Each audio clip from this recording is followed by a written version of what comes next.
Hello and welcome back to a review of me, Kevin, from Kevin Grant on Whiskey. Another new whiskey this week that I've got. It's already been opened. I've never been able to uncork it because I got too excited when I wanted to try it. This week, again, it's another Morrison's Distillers bottling in Old Perth, the vintage collection distilled in 2007. So this is a blended malt whiskey, full sherry maturation from start to finish. So from 2007 and bottled in 2023. So we look at that, it's about 16 years, but they've not put an age statement on it. So my only thinking is the casks that they've used for being a blended malt. I think there's some Glenelgan in there, Linkwood, Manachmore, maybe others. They've maybe not all been distilled on the same date and put in casks. They've maybe been over different dates, so they're not able to put the right date stamp on there. So being a blended malt, what we do with blends is it's single malts from distilleries, as in Glenelgan's a single malt made with malted barley, Linkwood and Manachmore, and then whatever other ones I think that will be in here. What they then do is they put all these together, vat them all together from different casks. There's been Pedro Jimenez, Sherry, and Oloroso, and blend these all together and make it into this. About 1,300 bottles, I think it's 1,292 bottles overall. We get this natural colour, we get it at cask strength at 56.7% ABV and fully matured in sherry casks. So we can tell by the colour, it's absolutely stunning, and I'm really looking forward to getting into this. A lot of the whiskies I've done the last few weeks have been kind of big sherry bombs and so forth. It's just what I've been able to kind of start reaching for a little bit just now. I've got something coming next week, so hopefully if that's here in time I'll be able to review that. And it's not sherry, I can let you know.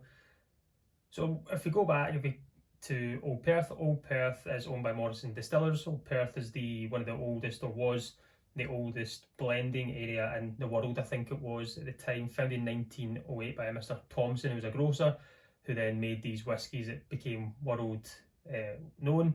And I think in the 60s, that's when it became the kind of forefront of one of the best blends you could get. Morrison have kind of brought it back to life and giving us Old Perth. So we're getting some really good blends from Perth, and that's, as I said in the last video, was one of the only cities still was blending in that city and producing whiskey, which is pretty cool. I love the bottle, love all the shape about it and everything else. I'm hoping the whiskey can stand up to expectations. So I'm going to get this on the nose, get it on the palate, add some water, let it rest for a wee minute, and then try again, see if we get anything different. But big sherry notes, Pedro Jimenez, Oloroso, and coming from these distilleries, if it is the three that I think that are in there, plus whatever else, it's mouthfeel from there. There's going to be kind of lighter liquids from Glenelgan, which I think is a really good kind of new make spirit and things. Manachmore, a little bit heavier, a little bit more robust and things. So there's going to be a nice balance to this, I think, I hope. So first thing we do, a wee swirl in the glass, have a wee look at the legs. Are just they're sticking around there, so they're literally sticking there. Hopefully if this will maybe catch it. The colour, super dark. As I say, the legs aren't even coming down, they're just sticking to the side of the glass. Let's get this on the nose. Sherry notes. It's very kind of potpourri. I get that, quite fragrant. Slightly, it's like leathery fudge, if that makes sense, or like leathery.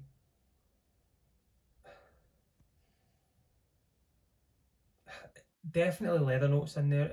I don't know if it's a chocolate caramel or something on top of that, but the potpourri's still there. You can get a little bit of alcohol hit. I found that there. This is first dram of the day. It's a bit of that kind of rose note again. I think I got that last week in the PX Old Perth. And I do know there's a little bit of PX in this, but potpourri, chocolate, caramel, leathery, rose, I think rose water, rose petals. It's more cherry drops as well, like cherry candied sweets.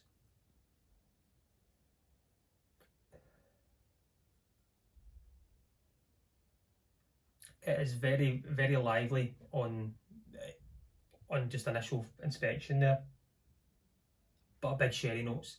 It's blended malt, so the kind of maybe sweeter notes aren't there from what you get from grain. So this is all blended malt, so you've got barley is the predominant ingredient in here. But all the different distilleries and different styles of casks put together has brought us this. Well, let's get it on the palate. Let's see how we do. It's not a gibber.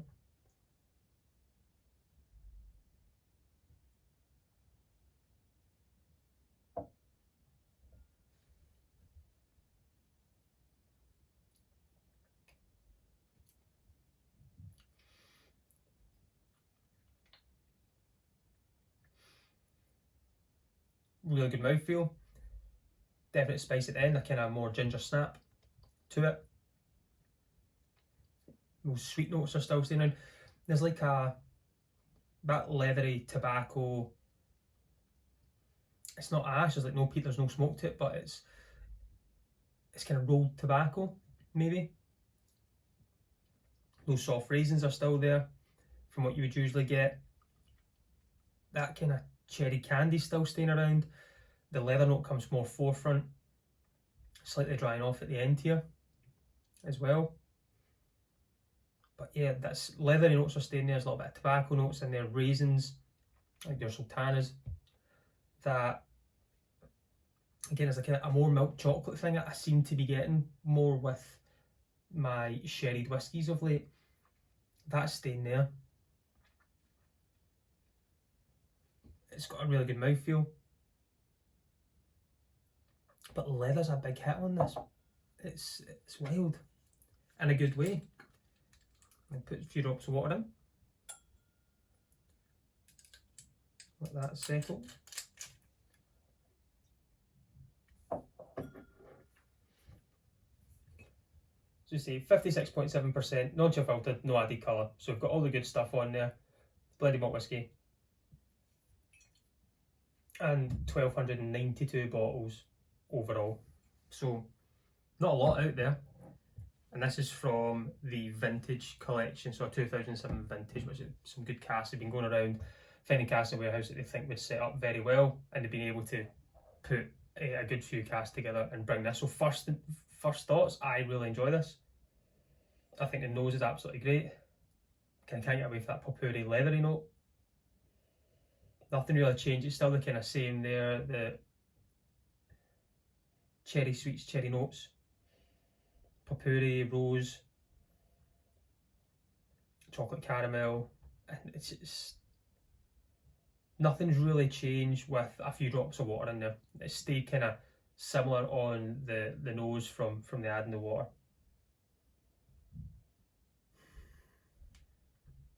So trying the palate again, see if anything's changed.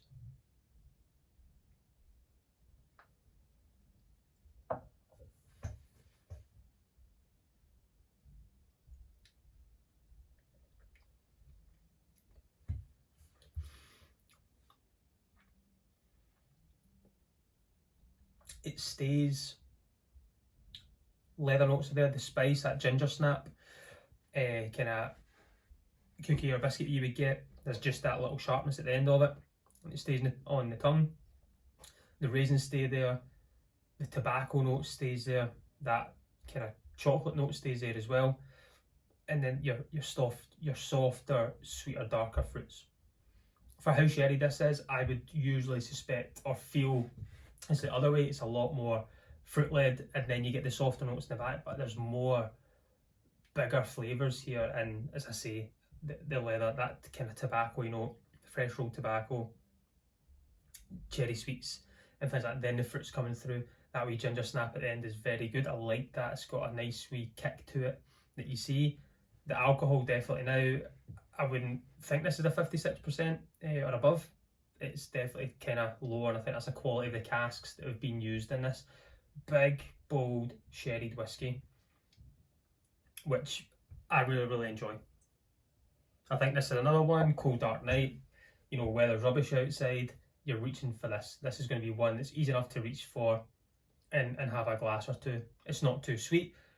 Some sherried whiskies I can find can be super sweet. you have one and then you kind of put the bottle away. This one you could have a couple, you could revisit it, and I think it's going to open up different flavours every time you return to this. The more that this bottle goes down, I think it will be more exciting as well. It's really good just now, but I think the further this goes down, maybe halfway, 3/4 down, this is going to be even better than it is. I'm enjoying it. I'm going to sit back, finish the rest of this speed dram next door. I've got a busy week ahead, so I'll go and enjoy it whilst I can. But thanks for everyone for following, subscribing, commenting. It means the world to me. It's absolutely fantastic, and I'll keep doing what I'm doing, and thanks for the support throughout.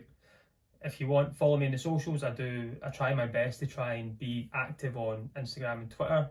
More Instagram. I'm trying to still get to Twitter, but I will get there. So if you want to see some of the purchases and whiskies that I'm drinking when I'm out and about, follow me there. But I'm going to go and sit back. I'm going to go relax. I'm going to go enjoy the rest of this dram and just have a wee quiet night. But as always, I've been Kevin from Kevin Grant Whiskey. Join me next week. Let's talk whiskey. Slainte.